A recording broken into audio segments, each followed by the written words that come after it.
Welcome back, and hello if you're new. So this week I'm going to be delving into the world of death metal once again, as ever. Hate Eternal are characterised by their dizzying technicality, absolutely earth-shattering riffs, and blistering pace. Having carved a niche out for themselves in the world of death metal, their 7th album and second release via Season of Mist sees the band return once more with riffs that could crush empires with their brand new album Upon Desolate Sands.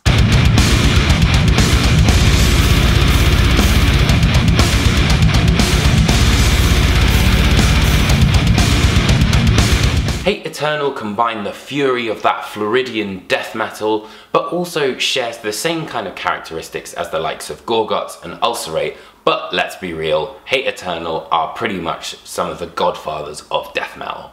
This time round, the band are comprised of new drummer Hannes Grossman, who is absolutely incredible. He plays on Alkaloid Obscura, one of the best technical death metal drummers out there. JJ Hubrovkak, and of course the lead man himself, the death metal demigod Erik Rutan. As you might imagine, the band create a pretty big racket, with those gurgling riffs of nothingness of being really sounding like they're about to swallow the world whole.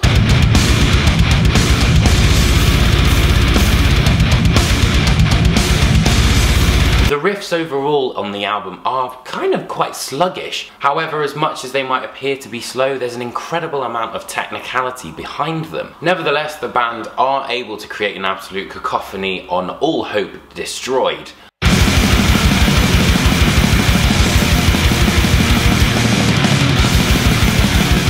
Another positively titled song that features more kind of blasts and moves it into a more black metal territory, but later on favours more of a technical groove with this really interesting riff that is more Cannibal Corpse than it is Mayhem.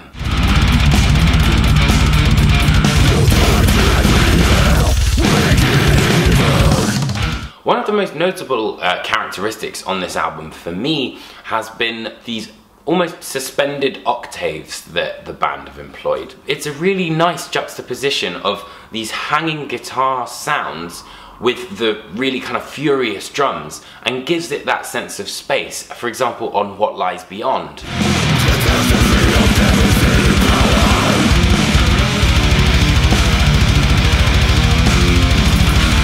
Or on the introduction of Portal of Myriad, which is fast becoming my favourite track. Much of the movement stems from the frenetic nature of the drums, and in actual fact, although it sounds like the guitar's doing a lot, it's not actually moving as much as you think. Vengeance Striketh also makes use of these triplets, but they're almost deadened, so as much as it kind of kills the pace, it's quite an interesting way of bringing these riffs out and creating that weight behind them that has always been a real staple of Hate Eternal's sound.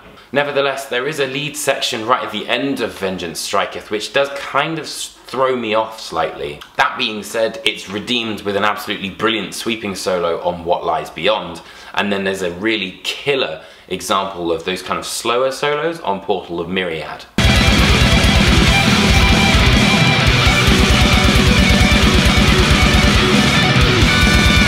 Where Hate Eternal really thrive, however, is their interplay with rhythm. With that in mind, some of my favourite tracks on the album are actually not the most frenetic. And it's very strange because for me this album gradually gets better and better and better, and the latter half shows more of a slow, sluggish side, but uses this idea of space. For example, on title track Upon Desolate Sands, and it's got this beautiful atmospheric introduction, but then sounds like this, ancient city is like rising out of the sand.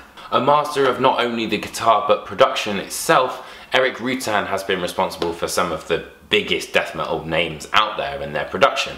Hate Eternal's sound on this record is absolutely impeccable. Every single instrument shines through exactly when it needs to, and overall the levels work really, really well together. And although it may be very clear, retains that organic power. But none of this would have been possible without the absolutely incredible performance that Grossman delivers on drums, and Hate Eternal have been notorious for having very, very demanding drum sections. The record ends on a rather solemn instrumental, For Whom We Have Lost. It's interesting to think that Hate Eternal have actually created an album that finishes stronger than how it actually started, but it also grows with you as the listener. Favouring atmospheric gloom over technicality, it's a wise step, I think, for Hate Eternal.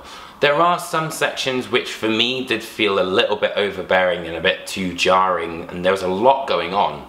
But that is the nature of Hate Eternal, so I can't really kind of penalise it too much for that. In terms of songwriting, it's very engaging, and you know, you got to think that this is incredibly relentless music, and to be able to keep you engaged for the full album is quite a feat. So for that reason, I'm going to give Upon Desolate Sands a 4 out of 5. So thank you guys so much for watching. I hope you enjoyed this video. If you did, hit that like and subscribe button.